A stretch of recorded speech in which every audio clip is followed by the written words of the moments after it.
Welcome back नाज़रीन। बात करेंगे IMF प्रोग्राम के हवाले से। दुनिया की दीगर मईशतें भी इस वक्त काफ़ी प्रॉब्लम, बिलखुसूस अगर IMF के ही उन ममालिक जो कि सबसे ज़्यादा कर्ज लेते हैं, जिसमें सर फहरिस्त अगर बात करें तो वो इजिप्ट की है। मिस्र जो है वो IMF के जो सबसे बड़े मकरूज ममालिक है उसमें दूसरा नंबर इजिप्ट का है और पाकिस्तान चौथे नंबर पे है। और ये दोनों ममालिक एक बार फिर जा रहे हैं IMF के पास। अब इन दोनों ममालिक के दरमियान क्या चीज़ें जो हैं वो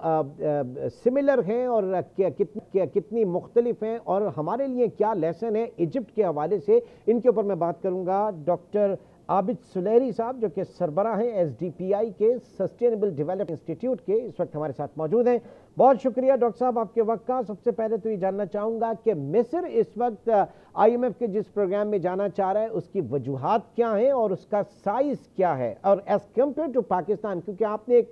कंपैरेटिव एनालिसिस आज के न्यूज़पेपर्स में पेश किया है, थोड़ा सा इसके ऊपर ज़रा बताइएगा हमें। जी बहुत शुक्रिया इमरान साहब। मिस्र जो है वो उसमें IMF के पास बारहा जाने की वही वजूहत है तकरीबन जो कि पाकिस्तान में है। अगर हम मिस्र के जो पिछले प्रोग्राम्स हैं उनमें देखें तो IMF जो एडवाइस देता है, IMF कहता है कि मिस्र की जो अनटारगेटेड सब्सिडीज हैं उनका खात्मा हो, जो खसारे में चलने वाले कॉरपोरेशंस हैं उनको दुरुस्त किया जाए, जो वहाँ पे मिलिट्री गवर्नमेंट है जनरल सीसी की उसका फुटप्रिंट इकॉनमी पे कम किया जाए, वहाँ पे जो बेजा मुराद है टैक्सेस में वो ना दी जाएं, वहाँ पे जो इंटरेस्ट रेट है उसको सियासी तौर पे कम ना किया जाए, और वहाँ पे जो मिस्री पाउंड की जो कीमत है दुनिया की बाकी करेंसियों के मुकाबले में उसको मसनूई तौर पे मजबूत ना किया जाए।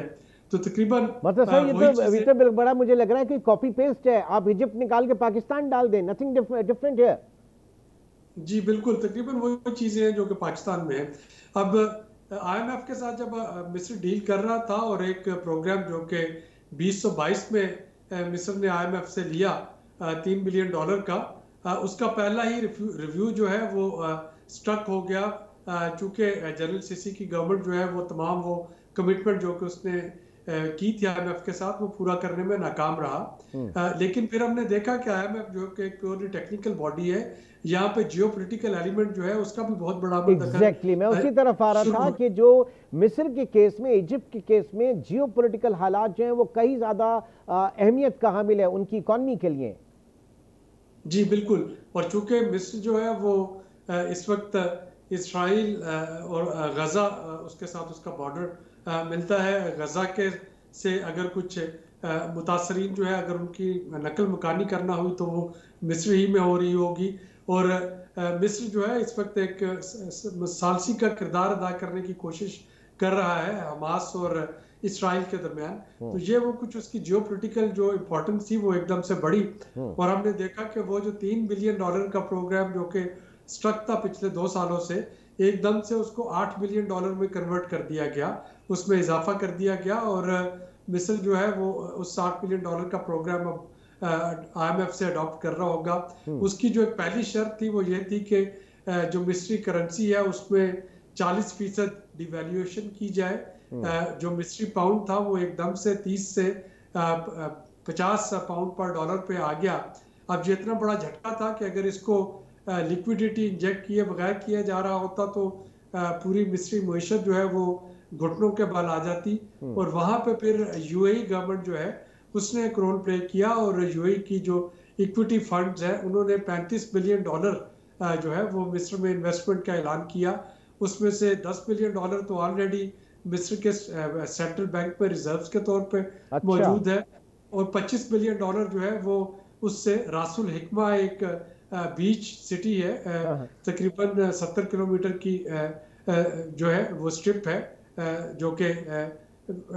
अबू धाबी की ये इक्विटी कंपनी बाई कर रही होगी, 700 किलोमीटर की ये स्ट्रिप $25 बिलियन में, और वहाँ पे रासुल हिकमा का एक प्रोजेक्ट जो है वो डेवलप किया जाएगा जिसमें 65% शेयर जो है वो अबू धाबी के होंगे और 35% शेयर जो है वो मिस्र के होंगे। तो जो 2 लेसन हमें लर्न होते हैं इससे,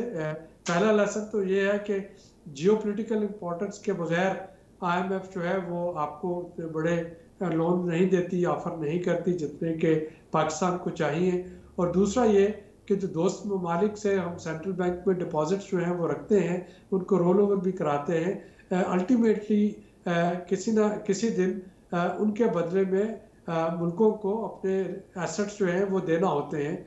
खा वो हबर टोटा हो, खा वो रासुल हिकमा हो मिस्र में, या वो हम देखें कि बहुत से अफ्रीकी ममालिक नहीं, तो इसको सर इस एंगल से अगर देखें, वो जो कहा जा रहा है कि जनाब पाकिस्तान में भी जो हमारे फ्रेंडली कंट्रीज हैं, जो दोस्त ममालिक जो हमें कर्ज दे रहे हैं, बजाय इसके कि वो कर्ज दें, वो चाह रहे हैं कि पाकिस्तान में इन्वेस्टमेंट के अंदर आए, इक्विटी इन्वेस्टमेंट में आए, और फिर दूसरा कंपनीज के बोर्ड के ऊपर रिप्रेजेंटेशन जो है वो डिमांड कर रहे हैं। तो अल्टीमेटली ये चीज़ फिर वही होनी है जो आप इजिप्ट के अंदर की बात कर रहे हैं। जी बिल्कुल, यही मैं कहना चाह रहा हूँ कि दोस्त ममालिक ठीक है कि आपकी मुसीबत में आपके काम आते हैं। ये आर्गूमेंट दिया जा सकता है कि अगर अबू धाबी वहाँ पे $35 बिलियन इन्वेस्ट करने का ऐलान ना करता तो जो 40% डिवैल्यूएशन के बाद मिस्र में एक कोहराम मच जाता और माशी तौर पे मिस्र ट्रिपल हो जाता। लेकिन चूंकि फौरन आपकी जो लिक्विडिटी थी उसका इंजेक्शन अश्योर हो गया, तो हमने देखा कि मिस्र जो है वो मैक्रो इकोनॉमिक इंडिकेटर भी उसके स्टेबल हो गए और वहाँ पे उस तरीके का वो जो है कैओस नहीं आया जो कि अदरवाइज आ सकता था। लेकिन इसका सर फ्लिप साइड ये भी तो हम अगर देखें इसमें कि ये जो जियोपॉलिटिकल इंपॉर्टेंस है उसकी, और इसी की वजह से 3 बिलियन का प्रोग्राम जो है वो अचानक से 8 बिलियन कर दिया गया, तो उसमें आगे जो कंसेशंस मिलते हैं, क्योंकि वो ये भी बड़े सियासी कंसेशंस होते हैं, और पाकिस्तान में पिछली जो लास्ट टाइम नून लीग की हुकूमत थी, हमने देखा कि 17 कंसेशंस जो है वो IMF की तरफ से मिले थे। जी बिल्कुल, और उस वक्त क्योंकि पाकिस्तान की अफगानिस्तान में जरूरत थी, बाराक ओबामा एडमिनिस्ट्रेशन के साथ पाकिस्तान के ताल्लुकात अच्छे थे, तो हमने देखा कि वो कंसेशंस भी मिले और वो प्रोग्राम भी कंप्लीट हो गया। तो अब गोइंग फॉरवर्ड, चूंकि अफगानिस्तान से नेटो के विड्रॉल के बाद वो कंसेशन जो है, जो जियोपॉलिटिकल इंपॉर्टेंस है उसमें कमी आई है पाकिस्तान की, तो जाहिर है कि जो भी हम प्रोग्राम ले रहे होंगे हमें ये जहन में रखना होगा कि हम जो भी कमिटमेंट कर रहे हैं वो कमिटमेंट पूरी करना होगी। इसमें कंसेशन मिलने के चांसेस चले एक तो हमने ये कहा कि इजिप्ट के पास ये बार्गेनिंग टूल, एक मैं कहूँगा कि जो जियोपॉलिटिकल इंपॉर्टेंस पाकिस्तान के हालात में, यहाँ पे एक खत लिखा गया जनाब पाकिस्तान तहरीक इंसाफ या आप कह लें कि सुन्नी इत्तेहाद काउंसिल, वटेवर जो भी आप कहें, कि उनकी तरफ से IMF को एक लेटर लिखा गया, और उसके बाद अब जो है वहाँ पे वर्ल्ड बैंक और IMF के दफ्तर के बाद जो है वो मुजाहरे वगैरह भी किए जा रहे हैं। क्या इसका कुछ असर पड़ेगा पाकिस्तान की बार्गेनिंग पे IMF के साथ? देखिए बहुत ज्यादा नहीं पड़ेगा, क्योंकि IMF जो है वो इन मामलात में इन्वॉल्व नहीं होती, और IMF का जो ऑफिशियल रिस्पांस आया सुन्नी इत्तेहाद काउंसिल के लेटर पे वो भी यही था कि जी IMF का ये मैंडेट नहीं कि वो मुल्कों के जो सियासी तनाज़ात हैं इंटरनली उनको देखे, लेकिन बहरहाल इसका जो असर है वो IMF के एग्जीक्यूटिव बोर्ड पे पड़ेगा, या उसका असर जो है वो आपकी क्रेडिट वर्दीनेस पे पड़ता है। और निगोसिएशन के वक्त निगोसिएशन पावर जो है उसके ऊपर पड़ेगा पाकिस्तान की। देखिए चूंकि जो मिशन होगा वो जाके एग्जीक्यूटिव बोर्ड में अपनी सिफारिशा देगा। अब एग्जीक्यूटिव बोर्ड में वो ममालिक है डायरेक्टर्स के तौर पे बैठे हुए, जिनमें से कुछ ममालिक की बराह रास्त दिलचस्पी भी है पाकिस्तान के अंदरूनी मामलात पे, और वहाँ पे इसका असर जो है वो पड़ सकता है। और इसका दूसरा असर जो है वो रिस्क फैक्टर पे पड़ता है। जब भी किसी मुल्क को कर्जा दिया जाता है या उसकी क्रेडिट रेटिंग की जाती है, तो उसमें जो रिस्क होते हैं उनको हाईलाइट किया जाता है कि क्या क्या खतरात हो सकते हैं उस कर्जे को, रिस्क क्या है। तो IMF जो पाकिस्तान की जो पॉलिटिकल स्टेबिलिटी है वो बहरहाल उसका जो रिस्क फैक्टर है वो हाई हो जाएगा, जिसका मतलब ये होगा कि पाकिस्तान की क्रेडिट वर्दीनेस जो है वो थोड़ी मुतासर होगी। यानी इसका नुकसान पहुंचेगा, रियासत को इसका नुकसान पहुंचेगा। मैं इसलिए क्योंकि IMF से जब हम डील कर रहे हैं तो आपने खुद इस्टेब्लिश किया कि इन जो इजिप्ट के केस में पॉलिटिकल जो है वो डायमेंशन इस प्रोग्राम की ज़्यादा है, तो पाकिस्तान में भी बजाय मेरिट के ऊपर IMF प्रोग्राम को लिया जाए, उसमें पॉलिटिकल इन्फ्लुएंस जो है वो उनका या उनके अपने इंटरेस्ट जो हैं वो ज़्यादा काउंट होंगे। जियोपॉलिटिकल, जी बिल्कुल, जियोपॉलिटिकल जो है वो तो काउंट होते हैं। ये जो पॉलिटिकल मामला है ये डायरेक्टली शायद ना है, लेकिन ये एग्जीक्यूटिव बोर्ड के कुछ मेंबरान की राय जो है ये उनको इन्फ्लुएंस कर सकता है, या कम से कम पाकिस्तान को निगोशिएट करते हुए थोड़ी सी बार्गेनिंग पार जो है पाकिस्तान की उसमें कमी ज़रूर महसूस होगी। इन तमाम जो चीज़ें अनफोल्ड हो रही हैं इस वक्त। ठीक है, what's the way forward sir? Way forward यही है कि इस वक्त जो भी प्रोग्राम इस वक्त औरंगजेब साहब की सरबराही में निगोशिएट किया जा रहा होगा वो बड़ा रियलिस्टिक होना चाहिए। उसमें हमें ये जहन में रखना होगा कि जो कमिटमेंट्स हैं वो पूरी करनी है, उसमें कोई कंसेशंस हमें असत नहीं मिलेंगी। और हमें जो मामलात हमें बार बार आइडेंटिफाई किए जाते रहे मिस्र की तरह, खा वो खसारे में चलने वाले अदारे हैं, वो नॉन टारगेटेड सब्सिडीज हैं, वो एक्सचेंज रेट को आर्टिफिशियली कंट्रोल रखना है। बाय द वे पाकिस्तान का तो ये 23वां प्रोग्राम है, और इजिप्ट का ये कौन सा प्रोग्राम है? देखिए, इजिप्ट जो है वो भी